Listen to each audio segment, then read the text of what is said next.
The galaxy feared Deathworlders. And it had every reason to. On most planets, a soft breeze was a comfort. On Earth, it could turn into a storm that uprooted trees. On most worlds, predators were rare. On Earth, they lurked in every jungle, every ocean, every shadow. Gravity here was a burden that broke bones, diseases were ancient killers that returned season after season, the land itself shifted with quakes and volcanoes. For 10,000 years, humans had been tempered in this relentless forge. When they left their cradle for the stars, they carried that resilience with them. And the galaxy learned quickly that fighting them was unwise. So when the distress call came, the Council of Allied Species didn't even forward it to Earth. The message was from the Kalari Confederation, a sleek, ocean-dwelling people whose ships shimmered with liquid metal hulls. Their voice, trembling through the transmission, spoke of terror. "We are under attack by the RYKTAL swarm. They breach our skies. Our cities burn. Any who can hear us, please, help." On Earth, Fleet Command didn't hear it through official channels, they caught it themselves. The Kalari had sent it to everyone, including them.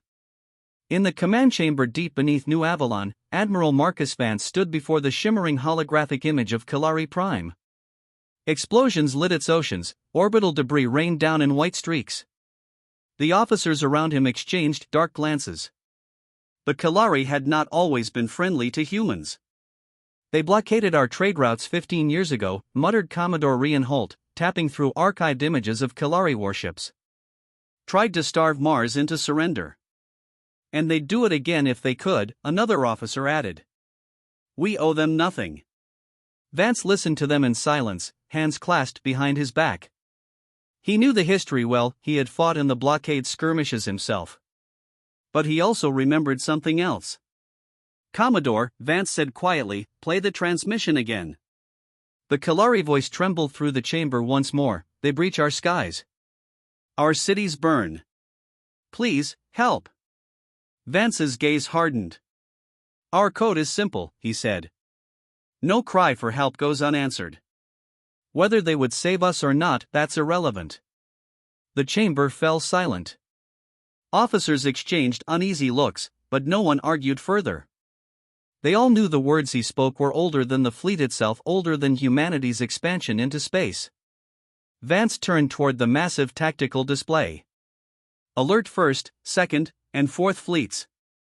I want all Titan-class carriers fueled and armed within the hour. Ready the Arc Dreadnoughts. We answer." 2 days later, the Kalari swarm war was almost over, and not in the way anyone expected.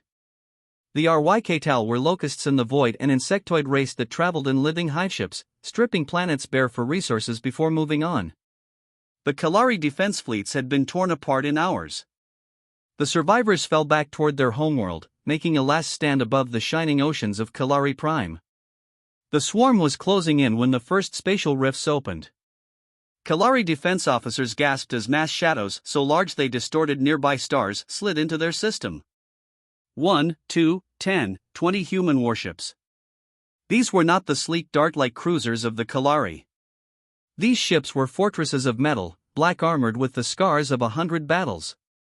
The smallest were the size of cities. The largest, the Arc Dreadnought Resolute, was a moving continent bristling with weapons.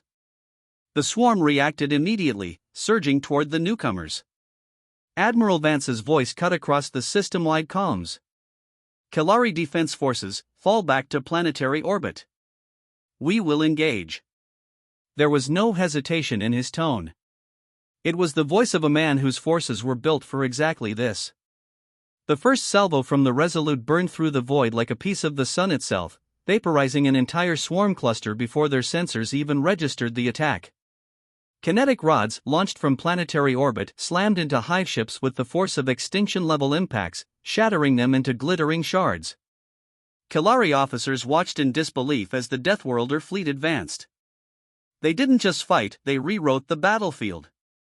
Human gunships dubbed between hiveships like hunting falcons, dropping fusion warheads at point-blank range before peeling away in impossibly tight maneuvers.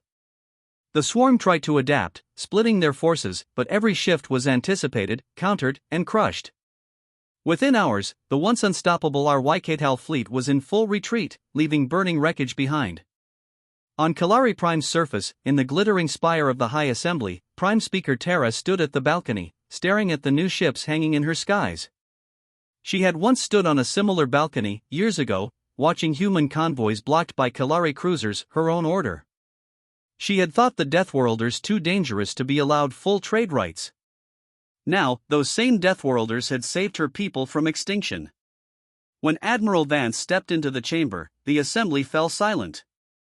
He was taller than any Kalari, his eyes sharp and cold, his uniform still marked with the soot of battle. Terra bowed her head. "We did not expect you to come." Vance's answer was simple. "We didn't come for thanks." "Then, why?" He met her gaze without flinching. "Because your people were dying. That's enough." For a long moment, she searched his face, as if trying to understand a logic that did not fit Kalari politics. "Perhaps," she said finally, "we misjudged you." "Perhaps," Vance replied. But there was no pride in his voice, only the quiet certainty of someone who had seen too many battles to care for praise. The human fleet departed 2 days later, leaving only debris in their wake, debris of the enemy, not the rescued. Kalari children would grow up hearing of the day the Deathworlders came, their ships blotting out the stars. Some would call them saviors. Others would whisper that such power was dangerous. But for Admiral Vance, it was just another mission completed. Another cry for help answered. In the command log of the Resolute, the entry for the battle was only one line. Responded to distress call. Mission accomplished.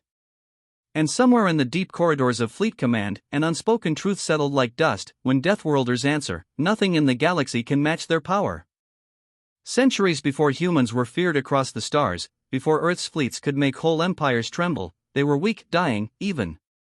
A viral plague, born of their own world's unpredictable chaos, had swept across continents. Entire nations fell into darkness. The skies were silent but for the hum of hospital generators. Humanity's space program had stalled, their colonies starved, and the species stood at the edge of extinction. And then, one silver-blue ship had appeared in orbit.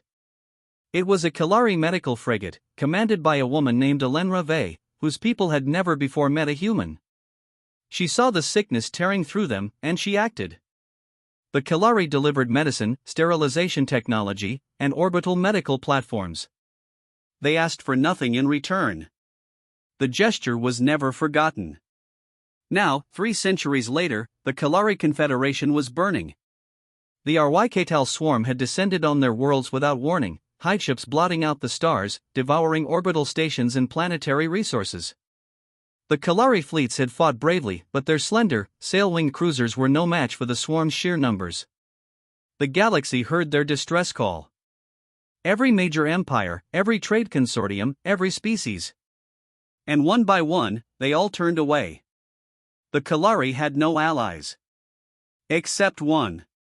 On the bridge of the HSS Aegis, Fleet Admiral Javier Reyes stood in the dim blue light of the tactical screens, hands clasped behind his back. His officers stared at the replay of the Kalari message. "We are under attack by the HFY swarm. They breach our skies. Our cities burn. Any who can hear us, please, help." Some of the younger crew shifted uncomfortably. The Kalari name meant little to them, an alien species known mostly for trade in rare ocean minerals. But Reyes remembered the history. He had studied it as a boy. "They came for us," Reyes said quietly, almost to himself. When no one else would. There was no debate. "Transmit to Fleet Command," he ordered. "We're going. All ships." The Deathworlder fleet moved like a shadow through the void. The Aegis was joined by the dreadnoughts Resolute, Ironwill, and Indomitable, each bristling with weapons forbidden in most sectors: planetary mass drivers, gravitational shear cannons, and subspace disruptors. It was said that Deathworlder ships didn't just carry weapons. They carried solutions, the kind that made problems disappear permanently. By the time they reached the Kalari home system, the war was almost lost. Kalari Prime's defense fleet, once a gleaming shield of silver arcs, was reduced to a handful of crippled ships limping toward planetary orbit. Above them, the RYKTAL swarm loomed like a storm cloud, their high-ships vomiting waves of spore fighters toward the surface. The human fleet arrived without fanfare. No speeches. No threats. Only action. The Aegis dropped out of slipspace between two hive ships, its main cannons firing before the enemy even registered its arrival. A burst of hyper-accelerated tungsten rods tore through the first hive like a knife through wet paper, venting its atmosphere into the void. On the Resolute, a crewman's voice was calm as he reported, "Mass driver loaded. Firing." A projectile the size of a freight train punched through the swarm's flagship, emerging on the other side glowing red-hot before detonating in a bloom of molten debris. The Kalari fleet, battered and retreating, watched in disbelief as the Deathworlders began to cut the enemy apart precisely, methodically, like surgeons removing rot from a wound. Human gunships swept in close to Kalari cities, shooting down incoming spore pods before they could breach the oceans. Marines deployed in drop pods, intercepting swarm-tunneling beasts before they reached civilian districts. It was war at a scale the Kalari had never imagined, and the Deathworlders made it look effortless. Hours later, the last hive ship fell into the atmosphere, burning up in a trail of fire above the Kalari capital. The skies were finally clear. In the Great Hall of the Kalari High Assembly, Prime Speaker Alarin Vey, descendant of the woman who had once saved Earth, stood before Admiral Reyes. She was tall, with eyes like polished shells, and her voice trembled as she spoke. "The Council told us you would not come. That humanity no longer owed us anything." Reyes smiled faintly. The Council was wrong. "Why?" she asked. "We have nothing left to offer. No resources. No fleets." Reyes shook his head. "You misunderstand. This isn't about what you can give us. It's about what you gave us 300 years ago. A world alive. A future. My great-grandparents lived because of you." Her eyes widened as realization struck. She knew the story, the Elenra Vey expedition. She had read about it as a child. She had not realized the humans still remembered. "We remember everything," Reyes said simply. When the Deathworlder fleet left Kalari space 3 days later, they left behind more than repaired cities and cleared skies. They left a promise unspoken, but undeniable. The Kalari children who had watched the human ships descend would grow up with a new understanding that debts, no matter how old, were never truly forgotten, at least not by humans. And across the galaxy, those who had refused to answer the Kalari's call began to whisper in unease.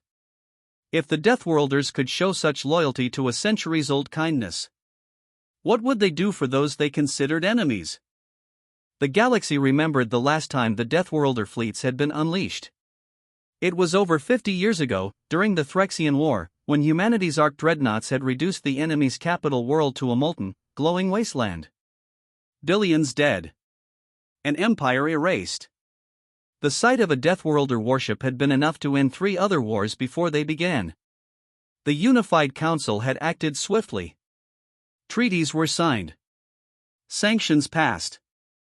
The deployment of Deathworlder capital ships was outlawed except under unanimous council approval, a vote that would never, under any circumstance, be given. And so the great black-hulled vessels of Earth's armadas were quietly recalled to the far edges of human space. Mothballed. Buried. Forgotten. At least, that was what the council believed. When the Kalari distress signal went out, no one expected humans to answer. The Kalari had once been vocal supporters of the sanctions. They'd called Deathworlder fleets weapons of planetary annihilation and campaigned for their disarmament. In the grand chambers of the council, their diplomats had been among the loudest voices warning against the danger of Earth's unmatched aggression. Now they were the ones burning. The RYKTAL swarm had reached their home system, eating its way through planetary defenses. Their final transmission was little more than a scream across the void. "We are under attack, they breach our skies, our oceans boil, please." The message ended in static. Deep in the Kuiper belt, far beyond Neptune's shadow, a ship waited in silence. Its name was HSS Nemesis, the last of the arc dreadnoughts still combat-ready. Officially, it had been decommissioned decades ago. Unofficially, it had never stopped preparing for the day it would be needed again. Inside its armored bridge, Captain Alaric Thorne stood alone, the soft blue glow of long sleeping systems flickering to life around him. The distress call repeated in the background, distorted but unmistakable. His crew gathered one by one, some summoned by secure channels, others arriving without being called at all, as if they had always known this day would come. Thorne's voice was quiet, but carried the weight of steel. "We are Deathworlders. We do not ignore calls for help." The Nemesis moved. Slipspace ruptured around it as its ancient drive spun to life, folding the void with a roar that could be felt more than heard. The ship's dark armor drank in the starlight, hiding its full size until it loomed over everything like a moving continent. By the time it dropped into Kalari space, the battle was already lost, at least for everyone else. Kalari Prime's orbital ring was in flames. Hive ships drifted in low atmosphere, disgorging creatures into the oceans. The last of the Kalari fleet had retreated into the shadow of the planet's moons, waiting for the end. And then, a shadow larger than any moon appeared above them. The Nemesis opened fire. Its main spinal cannon, a relic of a bygone era, spoke first. The beam was invisible until it struck, and then an entire hive ship simply ceased to exist, its atoms scattered in a silent burst of light. Gravitational shear projectors twisted enemy ships into molten ribbons, collapsing their cores before their weapons could fire. Orbital defense pods, dormant for decades, were launched in swarms, each one a self-contained fortress. The RYK-Tal turned toward their new attacker and died in the turning. From the surface of Kalari Prime, the sight was beyond belief. Where once the sky had been clogged with the black, chitinous masses of hive ships, now there was only the Nemesis, moving like a predator through a shoal of prey. Its weapons fired in measured intervals, each strike erasing thousands of tons of enemy mass. In the Kalari capital, civilians gathered on balconies, staring upward in awe and fear. Their history lessons had painted Deathworlders as destroyers, as warmongers who wielded power no species should possess. Now, that power was the only thing keeping their world from becoming another hollowed-out husk in the swarm's path. Hours later, silence fell over the system. The last hive ship burned in the upper atmosphere, its dying bulk casting streaks of fire across the oceans. The RYK-Tal were gone. The Kalari High Assembly sent a formal summons to the Nemesis. Captain Thorne declined. Instead, he transmitted a short message to be played for the Prime Speaker. "We did not come for gratitude. We did not come for politics. We came because you were dying, and we could stop it. That is reason enough." The Nemesis vanished from Kalari space as suddenly as it had appeared, its slipspace wake still rippling through the void long after it was gone. No official records were made of its presence, the Unified Council would never admit it had acted without approval. But word spread anyway. Among Kalari civilians, whispers turned into legends: the black ship that blotted out the sun, the crew that spoke of nothing but the mission, the captain whose name no one had heard before and yet would never forget. And across the galaxy, the old fear returned. The Deathworlders still had their fleets. They had never truly been buried. And when they came, nothing could stand against them.